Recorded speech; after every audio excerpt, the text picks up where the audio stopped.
TMS அவர்கள் ஒவ்வொரு கிருத்திகைக்கும் பழனிக்கு போறது அவருடைய வழக்கம். அப்படி ஒரு முறை அவர் பழனிக்கு போயினப்போ அவர் தங்கி இருந்த விடுதியில ஒரு பையன் இந்த பாட்டை பாடிக்கிட்டு இருக்கான். இந்த முழு பாட்டையும் எழுதி வாங்குறார். ஆனா உண்மையா இந்த பாட்டை எழுதுனது யாருன்னு அவருக்கு தெரியாது. அவர் பல மேடைகள்ல பாடுறார்.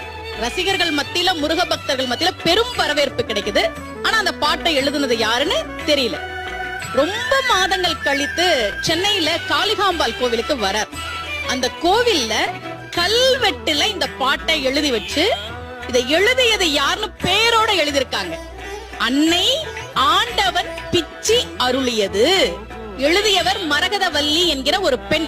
முருகன் மீது தீராத பக்தி கொண்டு அவர் எழுதிய பாடல் யாரோ ஒரு சிறுவன் மூலமாக டிஎம்எஸ் கையில் வந்து சேர்ந்து அது உலகெங்கும் இன்று வரை பாடப்பட்டு கொண்டிருக்கிறது.